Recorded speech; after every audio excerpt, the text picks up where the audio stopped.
Hi Pisces, and welcome to your weekly tarot reading for the week of December. Thank you so much for joining me today. I hope that you are doing really well. And this reading can work for any sun, moon, or rising Pisces sign.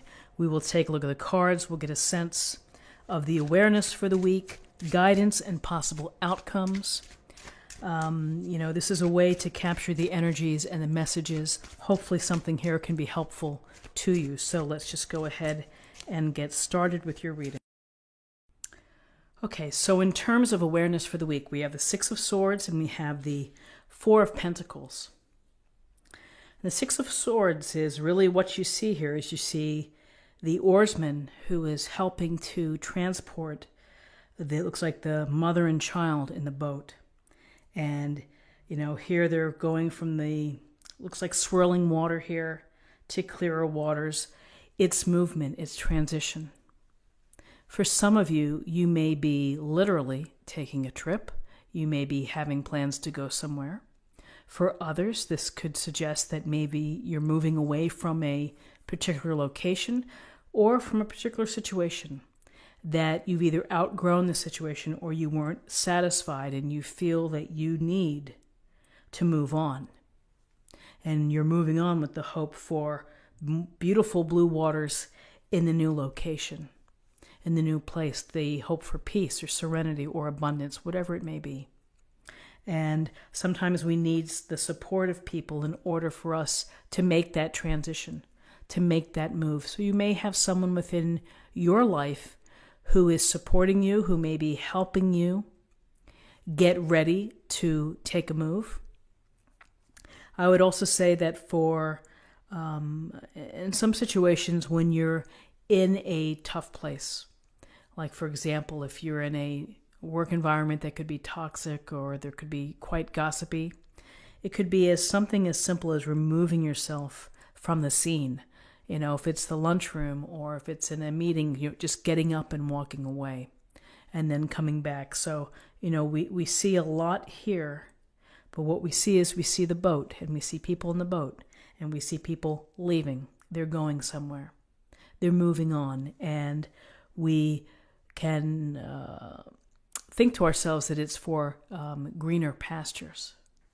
So with the Six of Swords, here's the Four of Pentacles, and we see the man here. He's got those two huge pentacles underneath his feet, clutching one to his heart, and he has a smaller pentacle on his head.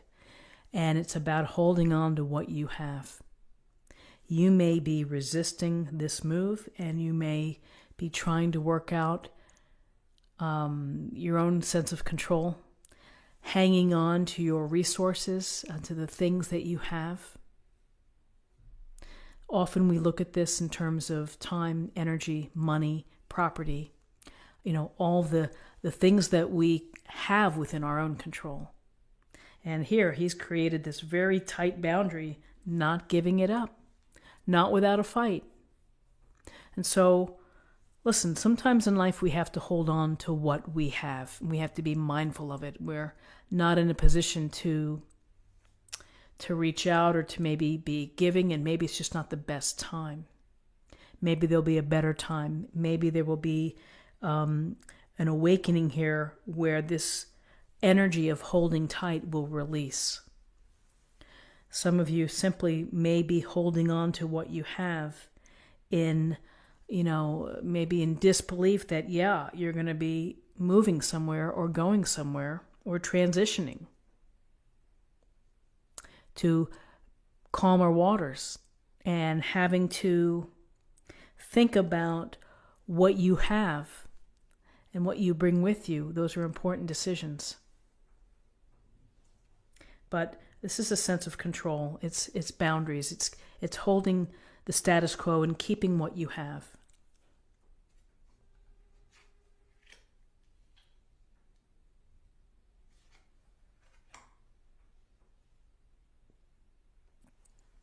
So in terms of guidance, we have the Two of Cups and we have the Princess of Swords. So the Two of Cups, a beautiful card here, loving, sensual, it's just so inspiring to see. And the Two of Cups, it's about the relationships and the possibilities of these really connected unions. People who are meant to find each other. People who simply are joyous to be in the company of someone else. They don't have to do anything. It's just the act of being. And these powerful unions speak to us. They transform us. They bring us happiness and joy and delight. For those of you that are in a relationship, you may be deepening that bond. You may be creating new opportunities for intimacy, for love, for passion. This is a relationship of equality and balance and harmony. Everything fits nicely together. And for some of you who are hoping to meet other people or to have a relationship, this is the possibility that once you make this move, here's the possibility for you to find someone, to meet someone, to connect, to have an emotionally rewarding relationship.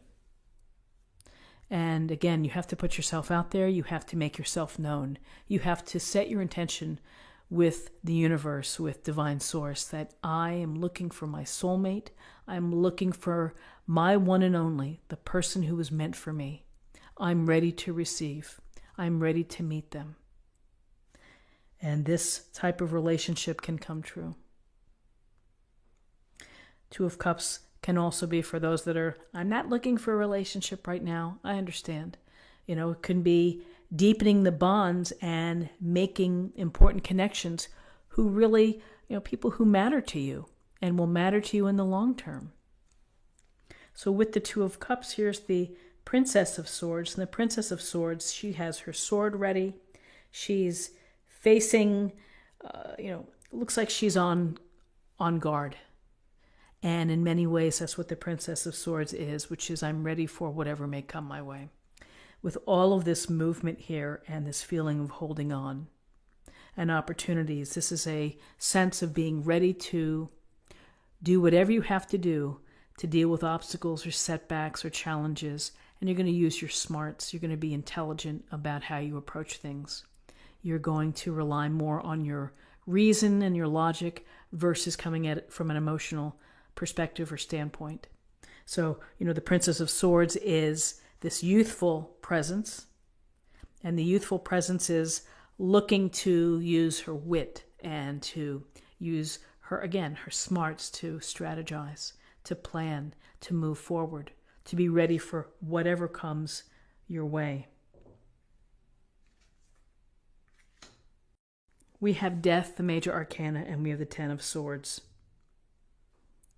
Well, what can we take away from the Death card and the Ten of Swords? We can take that there's really going to be an ending to a way of life, an ending to how you may be thinking about relationships or thinking about how you're dealing with the dynamics at work.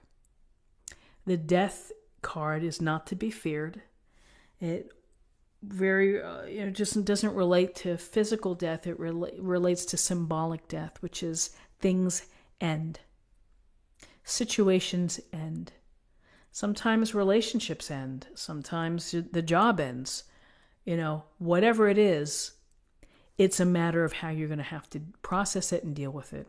And the same thing goes for Ten of Swords. It doesn't get any worse than the Ten of Swords. So the movement here and the transition and the holding forth, we have maybe a sense of sadness, that there's this lingering sadness about what's happening. Maybe for some of you, you're being forced to move. Maybe some of you are having, difficulties in a relationship and it's going to end. Here's a relationship. Maybe this represents the possibilities of a new relationship, but something here ends and here's the finality of it. But as we always say, you got to let it go. You have to use it as an experience. You have to try to put it in your book of life and move on. And if you see very clearly here the beautiful sky and you see the sun and you realize that the pain, the sense of loss, maybe the sense of sadness, whatever it may be, you process it, you acknowledge it, you own it, and then you look for the light. You don't dwell here. You you feel it, certainly viscerally, and then you move on. The Death card and the Ten of Swords allows the new opportunities to come into your life. And I feel that it's the new opportunity here that you're going to have possibilities that maybe that there was something wasn't working within a relationship, and by moving to calmer waters, by looking for serenity, looking for a change, that yes, it at a very real level, it represents something ending, where you were, how you lived. And there, of course, there's residual pain and disappointment and wondering, like, am I making the right decision?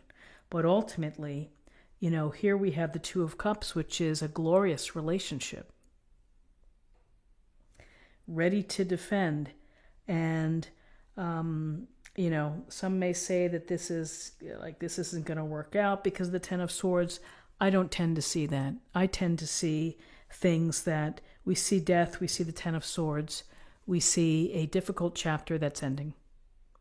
This Two of Cups represents perhaps potential of greater bonding. We bond through adversity.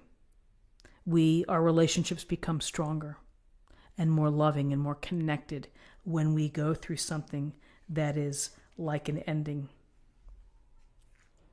So very interesting cards. Let's see what we have in terms of an affirmation for the week.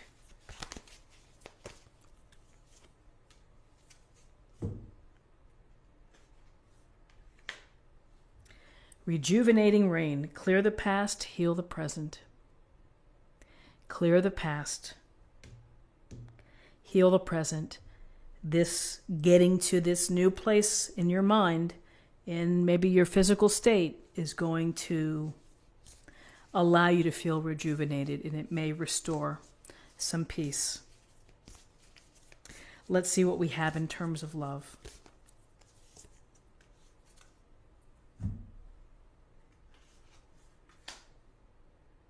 I love you. Let's see what that says. These are very important words.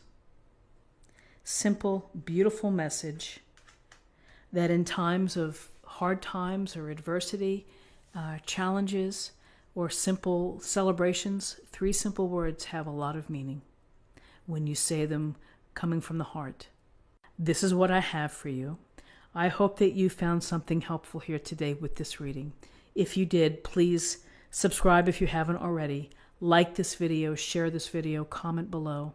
I hope you do have a really nice week, and I look forward to seeing you next week. Take care.